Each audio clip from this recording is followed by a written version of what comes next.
नमस्कार. सादर करत आहोत ठाणे वार्ता. ठळक घडामोडी. शिक्षिकेच्या मारहाणीने दुसरीत शिकणारा विद्यार्थी तणावात, पालकांच्या तक्रारीनंतर शिक्षिकेविरोधात गुन्हा दाखल. दहीहंडी उत्सव आणि गणेशोत्सव याच्यासाठी ऑनलाईन किंवा ऑफलाईन पद्धतीने आलेले मंडप परवानगीचे अर्ज सहाय्यक आयुक्तांनी विनाविलंब मंजूर करावेत आणि बदलापूर प्रकरणात कोणीही अफवा पसरवू नयेत असं आवाहन पोलिसांनी केलं असून या प्रकरणी एका महिलेला घेतलं ताब्यात. या आणि इतर घडामोडी विस्तृतपणे पण काही क्षणातच. आमच्या फेसबुक पेज तसंच यूट्यूब चॅनल आणि संकेतस्थळाला सबस्क्राईब करायला विसरू नका. ठाणे वार्ता पहा श्रीस्थानक वाहिनीवर. आता सकाळी 9:15 पासून रात्री 9:15 पर्यंत ठाणे वार्ता, ठाण्यातील पहिलं दृकश्राव्य माध्यम.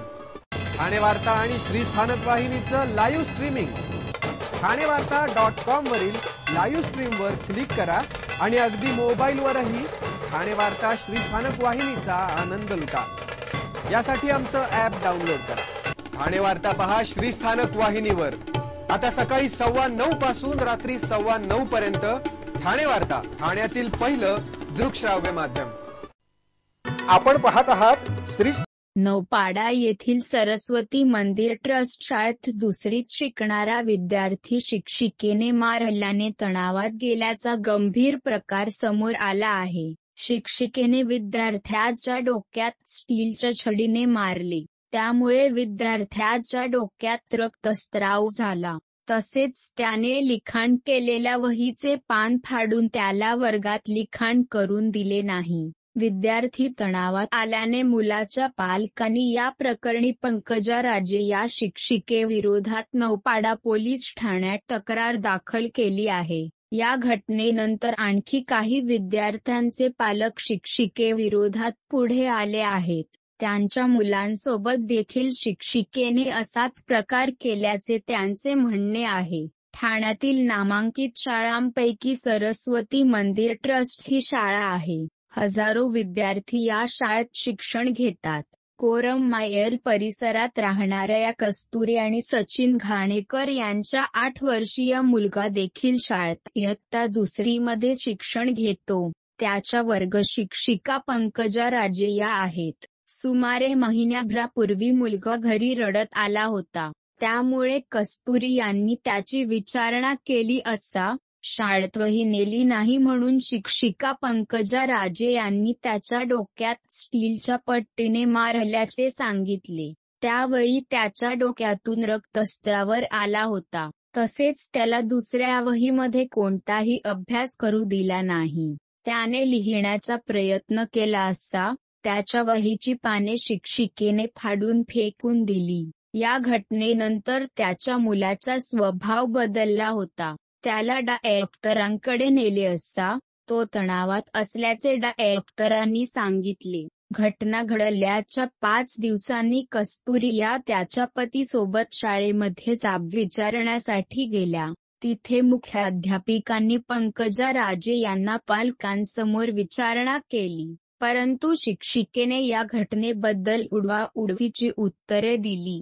तसेच पालकांशी हुज्जत घालण्याचा प्रयत्न केला. पंकजा राजे यांच्या विरोधात ठाणे महापालिकेच्या शिक्षण विभागाकडे आणि शाळेकडे लेखी तक्रार दाखल केली. शाळेने त्याच्या तक्रारीची दखल घेतली नसल्याने त्यांनी मनसेचे नेते अविनाश जाधव यांची भेट घेतली. तसेच घडलेला प्रकार सांगितला. या घटनेची माहिती इतर पालकांना समजली असता आणखी 6 पालकांनी संबंधित शिक्षिकेविरोधात पुढे आले आहेत. त्यांच्या पाल्याला देखील शिक्षिकेने अशाच प्रकारे त्रास दिल्याचा आरोप त्यांनी केला आहे. या प्रकरणी कस्तुरी यांनी नौपाडा पोलीस ठाण्यात तक्रार दाखल केली. त्यानंतर या प्रकरणी गुन्हा दाखल करण्यात आला आहे. या शिक्षिकेने सुमारे वर्षभरापूर्वी विद्यार्थी खोटे बोलतो म्हणून त्याच्यावर कविता केली. त्यानंतर ती कविता वर्गातील इतर 30 ते 40 मुलांना बोलण्यास भाग पाडले. अशा मानसिकतेचे शिक्षक असतील तर शाळा कशा सुरू राहतील. इयत्ता दुसरीच्या विद्यार्थ्याला डोक्यात पट्टी मारल्यानंतर त्याच्या डोक्यातून रक्तस्राव झाला, परंतु शाळेने कोणतीही कारवाई केली नाही.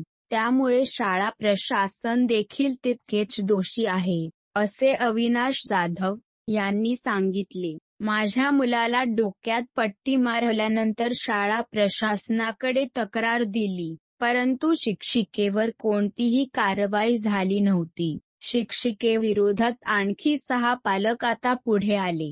त्या शिक्षिकेने इतर अनेक विद्यार्थ्यांना त्रास दिला आहे. आम्ही संबंधित शिक्षिकेविरोधात पोलीस ठाण्यात तक्रार दाखल केली आहे. महापालिकेने परवानगी दिल्यानंतर आम्ही या प्रकरणाची चौकशी सुरू केली आहे. संबंधित शिक्षिकेला शिकविण्यासाठी कोणताही वर्ग देण्यात येणार नाही. आम्ही पालकांसोबतच आहोत, असे सुरेंद्र दिघे, कार्यकारी विश्वस्त, सरस्वती मंदिर ट्रस्ट यांनी सांगितले. बदलापूर प्रकरणात कोणीही अफवा पसरवू नयेत असं आवाहन पोलिसांनी केलं असून या प्रकरणी एका महिलेला ताब्यात घेतलं आहे. बदलापूर येथील अल्पवयीन पीडितेच्या व तिच्या कुटुंबियांच्या प्रकृतीविषयी चुकीची आणि गैरसमज पसरवणारे मेसेजेस सोशल मीडियावरून पसरवून समाजामध्ये असंतोष आणि पसरवणाऱ्या या व्यक्तीचा सायबर सेल ठाणे आयुक्तालय यांनी तांत्रिक पद्धतीने शोध घेऊन कुमारी ऋतिका सेलार अंबरनाथ हिला ताब्यात घेऊन तिच्यावर अफवा पसरून समाजात अशांतता पसरवण्याच्या संदर्भाने गुन्हा पोलीस स्टेशन बदलापूर पूर्व येथे दाखल करण्यात आलेला आहे. तिने शेअर केलेली पोस्ट मोठ्या प्रमाणावर व्हायरल झाली होती. या संदर्भात जनतेला असे आवाहन करण्यात येते की कोणीही कोणत्याही स्वरूपात अफवा पसरवू नयेत आणि कोणीही अशा अफवावर विश्वास ठेवू नये. क्षयरोगमुक्त ग्रामपंचायत उपक्रमात जिल्ह्यातील 41 ग्रामपंचायती क्षयरोगमुक्त झाल्या असून त्यांना नियोजन भवन येथे जिल्हाधिकारी अशोक श्रृंगारे यांच्या हस्ते गौरविण्यात आले. ठाणे जिल्ह्यात एकूण 431 ग्रामपंचायती आहेत. यातील शहापूर तालुक्यातील 13 ग्रामपंचायती, मुरबाड तालुक्यातील 9 ग्रामपंचायती, कल्याण तालुक्यातील 7 ग्रामपंचायती, भिवंडी तालुक्यातील 6 ग्रामपंचायती, अंबरनाथ तालुक्यातील 6 ग्रामपंचायतींना जिल्हाधिकारी अशोक श्रृंगारे यांच्या हस्ते गौरविण्यात आले. यावेळी उपस्थितांना मार्गदर्शन करताना जिल्हाधिकारी श्रीमान श्रृंगारे म्हणाले की 31 मार्च 2025 पर्यंत ठाणे जिल्हा क्षयरोगमुक्त झाला पाहिजे असे आपणास उद्दिष्ट देण्यात आले आहे. आपली सुरुवात चांगली झाली आहे, त्यामुळे आपले कौतुक करावेसे वाटते. क्षयरोगाचा कलंक आपण काढून टाकण्यामध्ये आपण यशस्वी झाला आहात. सामाजिक सुधारणा होण्यासाठी काही कालावधी जावा लागतो. आपला पल्ला खूप मोठा आहे आणि कालावधी खूप कमी आहे. आतापर्यंत आपण 10% टप्पा पूर्ण केला आहे. उरलेला 90% टप्पा आपल्या पूर्ण करायचा आहे. क्षयरोग आपल्या गावात पुन्हा येऊ नये, यासाठी दक्ष राहायला हवे. आपल्याला दिलेले उद्दिष्टे पूर्ण करायचे आहे. पहिल्या वर्षी आपल्या महात्मा गांधी यांचा कांस्य रंगाचा पुतळा सलग 2 वर्षे असल्यास चंदेरी रंगाचा व सलग 3 वर्षे असल्यास सोनेरी रंगाचा पुतळा देण्यात येणार आहे. जिल्हाधिकाऱ्यांनी ग्रामसेवक, सरपंच, आशा कर्मचारी यांच्या कामाचे कौतुक केले. ठाणे महानगरपालिका हद्दीतील नौपाडा कोपरी प्रभाग समिती परिसरातून अनधिकृत फेरीवाल्यांसंदर्भात वारंवार तक्रारी प्राप्त होत होत्या. या तक्रारीच्या अनुषंगाने नौपाडा कोपरी परिसरातील अनधिकृत फेरीवाल्यांवर अतिक्रमण विभागामार्फत कारवाई करून सदरचा परिसर फेरीवाला मुक्त करण्यात आला. नौपाडा कोपरी प्रभाग समितीतील नारायण कोळी चौक, अष्टविनायक चौक, 12 बंगला परिसर, ठाणेकरवाडी, ठाणे रेल्वे स्टेशन पूर्व 150 मी. परिसरातील फेरीवाल्यांवर कारवाई करण्यात आली. या कारवाई दरम्यान अनधिकृत फेरीवाले यांच्या 20 हातगाड्या जप्त करण्यात आल्या व पथपथावर अतिक्रमण केलेल्या फेरीवाल्यांवर कारवाई करून सदरचा परिसर स्वच्छ आणि फेरीवाला मुक्त करण्यात आला. दहीहंडी उत्सव आणि गणेशोत्सव याच्यासाठी ऑनलाईन किंवा ऑफलाईन पद्धतीने आलेले मंडप परवानगीचे अर्ज सहाय्यक आयुक्तांनी विनाविलंब मंजूर करावेत, असे निर्देश ठाणे महापालिकेचे अतिरिक्त आयुक्त प्रशांत रोडे यांनी दिले आहेत. दहीहंडीच्या मंडपासाठी 51 तर गणेशोत्सवाच्या मंडपांसाठी 157 अर्ज आले असून त्याच्या परवानगीची प्रक्रिया सुरू झाली आहे. महापालिका आयुक्त सौरभ राव यांनी गणेशोत्सव तयारीबाबत केलेल्या सूचनांनुसार करण्यात आलेल्या कार्यवाहीचा आढावा अतिरिक्त आयुक्त रोडे यांनी गुरुवारी घेतला. परवानगीसाठी आलेले अर्ज सार्वजनिक बांधकाम विभाग, पोलीस, वाहतूक पोलीस, अग्निशमन दलाच्याकडील आवश्यक परवानगी, ना हरकत दाखला घेऊन प्रभाग समिती स्तरावर तत्काळ मार्गी लावावेत. किती परवानगी देण्यात आली, त्यात काही विलंब होत नाही ना याचा सहाय्यक आयुक्त आणि परिमंडळ आयुक्त यांनी दैनंदिन स्वरूपात आढावा घ्यावा, असे अतिरिक्त आयुक्त रोडे यांनी सांगितले. महापालिका मुख्यालयात गणेशोत्सव मंडळाच्या प्रतिनिधींसोबतच्या बैठकीत झालेल्या चर्चेनुसार विविध विषयांचा आढावाही यावेळी घेण्यात आला. त्यात मोठे आणि अंतर्गत असे सगळे रस्ते खड्डे मुक्त राहतील यांची दक्षता बांधकाम विभागाने घ्यायची आहे. तसेच गणेश मूर्तीच्या आगमन आणि विसर्जन मार्गातील झाडाच्या फांद्यांची छाटणी वेळेत पूर्ण करण्याची जबाबदारी उद्यान विभागाची आहे. त्यात कोणतीही अयोग्य नको, असेही अतिरिक्त आयुक्त रोडे यांनी स्पष्ट केले. विसर्जन घाट आणि परिसर तेथील व्यवस्था यांचीही माहिती या बैठकीत देण्यात आली. मंडळांनीही आवश्यक त्या सर्व परवानगी वेळेत घ्याव्यात. त्यापैकी मंडप परवानगी ही मंडळाच्या दर्शनी भागात लावावे. तसेच वाहतुकीला कोणताही अडथळा होणार नाही, याची दक्षता घेण्यात यावी. पर्यावरणपूरक गणेशोत्सव साजरा करण्यासाठी महापालिका प्रयत्नशील असून त्यास मंडळांनी सक्रिय साथ द्यावी, असे आवाहन अतिरिक्त आयुक्त प्रशांत रोडे यांनी या निमित्ताने केले आहे. महापालिकेच्या आरास स्पर्धेत सहभागी होण्याचे आवाहन ठाणे महापालिका क्षेत्रातील सार्वजनिक गणेशोत्सव मंडळांसाठी दरवर्षी महापालिका आरास स्पर्धेचे आयोजन करते. त्यात एकूण 8 पारितोषिके दिली जातात. प्रथम क्रमांकास 10,000, द्वितीय क्रमांकास 7,500 आणि तृतीय क्रमांकास 6,500 रुपये असे पारितोषिक असते. स्पर्धेतील सहभागासाठी 02 सप्टेंबर पर्यंत मंडळांना माहिती व जनसंपर्क विभागाच्या कार्यालयात अर्ज सादर करता येतील. या स्पर्धेचे परीक्षण त्रयस्थ परीक्षकांमार्फत केले जाते. या स्पर्धेत मोठ्या संख्येने सहभागी होण्याचे आवाहनही अतिरिक्त आयुक्त रोडे यांनी केले आहे. स्थानक वाहिनी ठाणे जिल्ह्याचं मुख्य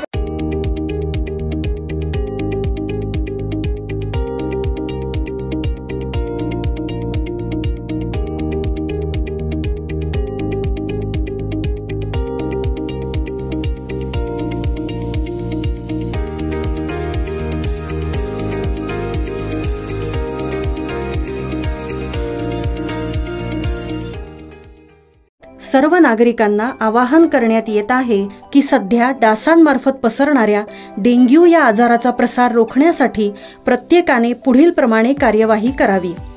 डेंग्यू आजार एडिस इजिप्ती हा डास चावल्याने होतो. या डासांची पैदास साचलेल्या किंवा साचवलेल्या स्वच्छ पाण्यामध्ये होते. 8 दिवसांपेक्षा जास्त दिवस पाणी उघडे व साचून राहिल्यास त्यात डास अंडी घालतात. अंड्यांच्या अळ्या तयार होऊन पुढे डास तयार होतात. यासाठी आपल्या घरातील पाणी साठे उदाहरणार्थ बॅरल्स, पिंपे, टाक्या, हौद, रांजणे इत्यादी दर आठवड्याला रिकामे करून घासून पुसून कोरडे करून पुन्हा भरावे. 1 दिवस कोरडा दिवस म्हणून पाळावा. पाणी साठ्यांना घट्ट झाकणे बसवावीत. किंवा जुनी साडी, चादर, धोतर यांनी बांधून झाकून ठेवावीत, म्हणजे डास त्यात जाऊन अंडी घालणार नाहीत. घराच्या गच्चीवर, आजूबाजूला, अंगणात कोठेही पाणी साचू देऊ नये. भंगार सामान उघड्यावर टाकू नये. उदाहरणार्थ टायर्स, प्लास्टिक सामान, कुंड्या, टाकाऊ वस्तू इत्यादी. अशा सामानात पावसाचे पाणी साठून त्यात डेंग्यूच्या डासांची पैदास होते. घरातील कूलर्स, फ्रीजच्या पाठीमागील ट्रे हे देखील वेळोवेळी कोरडे करावेत. लक्षात ठेवा, नुसत्या फवारणीने डास घनता कमी होत नाही, तर त्यासाठी डास पैदास ठिकाणे नष्ट करणे ही आपल्या सर्वांची जबाबदारी आहे. कोणताही ताप अंगावर न काढता जवळच्या शासकीय रुग्णालयात मोफत औषधोपचार घ्या. अशा प्रकारे नागरिकांनी सहकार्य केल्यास डेंग्यूचा प्रसार रोखणे सहज शक्य आहे. बदलापूर येथील अल्पवयीन मुलीवरील लैंगिक अत्याचार प्रकरण नुकतेच घडले असताना आता अंबरनाथमध्येही एका अल्पवयीन मुलीचा विनयभंग झाल्याची घटना समोर आली आहे. 35 वर्षीय आरोपी संतोष कांबळे याने 9 वर्षीय मुलीला शौचालयात नेत तिचा विनयभंग केला होता. या प्रकरणी अंबरनाथ पोलिसांनी गुन्हा दाखल करत आरोपीला बेड्या ठोकल्या आहेत. ही अल्पवयीन मुलगी सार्वजनिक शौचालयात गेली असता आरोपीने तिला एक अश्लील व्हिडिओ दाखवत लैंगिक छळ केला होता. या प्रकरणी मुलीच्या आईने काल अंबरनाथ पोलीस ठाण्यात तक्रार दाखल केली. त्यानंतर पोलिसांनी गुन्हा दाखल करत आरोपीला अटक केली आहे. महिला व मुलीवर लैंगिक अत्याचार करणाऱ्या नराधमाविरोधी फास्ट ट्रॅक कोर्टामध्ये निर्णय घेऊन त्यांना फाशीची शिक्षा देण्यात यावी या मागणीसाठी श्रमजीवी संघटनेचे संस्थापक विवेक पंडित यांच्या मार्गदर्शनाखाली माजी वडा मानपाडा प्रभाग समिती शेतकरी घटक संतोष गावित यांच्या नेतृत्वाखाली श्रमजीवी संघटनेच्या वतीने ठाण्यातील चितळसर मानपाडा पोलीस स्टेशनच्या बाहेर तोंडाला काळ्या पट्ट्या बांधून मूक निदर्शने करण्यात आली व पोलिसांना निवेदन देण्यात आले. पुरोगामी महाराष्ट्रात महिलांवर व अल्पवयीन मुलीवर लैंगिक अत्याचाराची प्रकरणं वाढत आहेत. लैंगिक अत्याचार करणाऱ्या नराधमांना पोलिसांचा धाक राहिलेला नाही. लहान लहान चिमुकल्या मुलीवर तर कधी दिव्यांग मुलीवर अत्याचाराचे प्रमाण आपल्या महाराष्ट्रामध्ये वाढत आहेत. हे शासनाला शोभणार नाही. अशा नराधम विकृत प्रवृत्तीला कायद्याचा धाक राहिलेला नाही. त्यासाठी शासनाकडे ठोस कारवाई करण्याचे धोरण नाही. बदलापूर येथे एका 4 व 6 वर्षाच्या चिमुकल्यांवर त्याच शाळेतील सफाई कर्मचारी हैवानाने लैंगिक अत्याचार करून मानवतेला काळिमा फासणारे कृत्य केले. तर त्याच दरम्यान कळवा, ठाणे येथे एक दिव्यांग मुलगी रस्ता क्रॉस करीत असताना एका नराधमाने तिचा विनयभंग केला. तर पुणे येथे नामांकित शाळेमध्ये शिक्षकाने मुलींचा विनयभंग केला. तसेच नालासोपारा, अंबरनाथ येथेही अल्पवयीन मुलीवर लैंगिक अत्याचार झाले. रोज अशा असंख्य घटना अल्पवयीन मुलीवर व महिलांवर या पुरोगामी महाराष्ट्रात होत आहेत. तर कोलकाता येथील आर्जीकर मेडिकल कॉलेजमध्ये ट्रेनी महिला डॉक्टरवर सामूहिक बलात्कार करून तिची निघरून हत्या करण्यात आली. कुठल्याही क्षेत्रात महिला व मुली सुरक्षित नसून महिला व मुलींमध्ये भीतीचे वातावरण निर्माण झाले आहे. या सर्व घटनांचा श्रमजीवी संघटना जाहीर निषेध करीत लैंगिक अत्याचार व बलात्कार करणाऱ्यांना फाशीची शिक्षा देण्याचा कायदा लवकरात लवकर शासनाने करावा. महिला व अल्पवयीन मुलीवर लैंगिक अत्याचार करणाऱ्या नराधमाच्या विरोधी फास्ट ट्रॅक कोर्टात केस चालवून त्यांना फाशी देण्यात यावी. तरच अशा प्रकारच्या घटना पुन्हा घडू नयेत यासाठी शासनाने ठोस उपाययोजना आखावी, अशा मागण्या श्रमजीवी संघटनेने केली आहे. दहीहंडी अवघ्या काही दिवसांवर येऊन ठेपली आहे. दरवर्षीप्रमाणे यावर्षीही दहीहंडी सण मोठ्या उत्साहात, जल्लोषात साजरा करण्यात येणार आहे. यंदा पहिले 9 थर लावणाऱ्या गोविंदा पथकास 11 लाखांचे बक्षीस देण्यात येणार आहे. तसेच रोख रक्कम, आकर्षक सन्मान चिन्ह देऊन या गोविंदांना गौरविण्यात येणार आहे.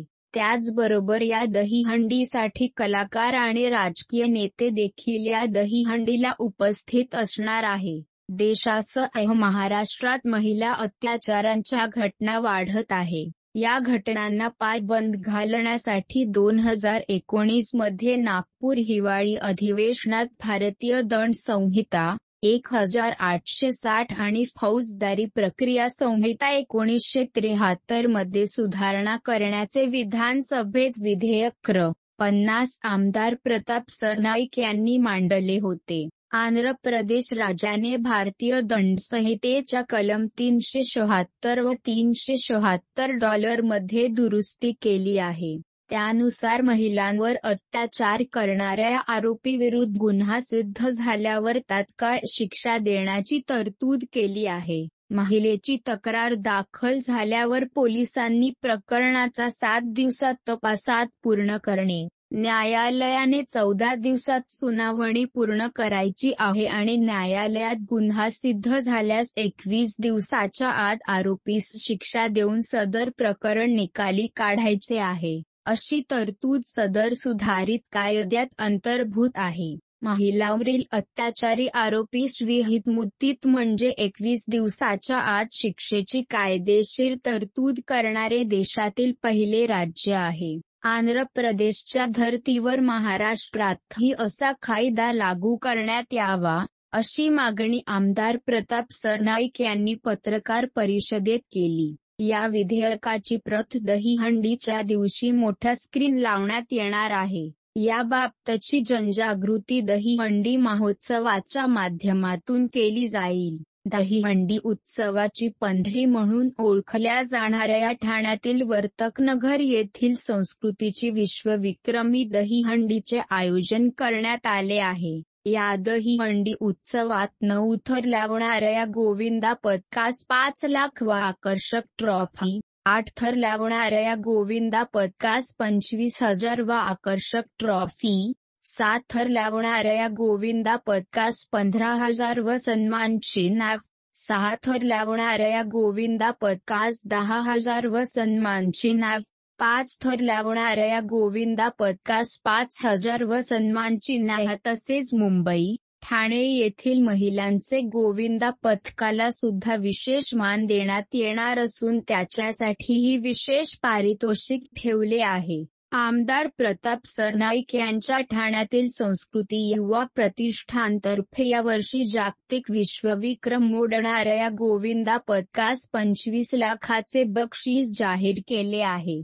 यंदा प्रो गोविंदा सीझन 2 देखील मोठ्या उत्साहात आणि दिमाखात पार पडला. गोविंदा हा खेळ मातीपासून ते मेअट पर्यंत पोचला आणि अपघाताचे सत्र थांबले जावे हा प्रोफेसर गोविंदा मागील उद्देश आहे, असे आमदार प्रताप सरनाईक यांनी सांगितले. तसेच राज्य शासनाने गोविंदा खेळाचा क्रीडा प्रकारात समावेश केला आहे. यंदा गोपाळ काल्याला सार्वजनिक सुट्टी देखील जाहीर करण्यात आली आहे. गोविंदांच्या काळजीपोटी शासनातर्फे 75,000 गोविंदांचा मोफत विमा काढण्यात येत आहे. यंदाचा गोविंदा अपघात मुक्त व्हावा यासाठी प्रयत्न करूया, असे आवाहन आमदार प्रताप सरनाईक यांनी केले.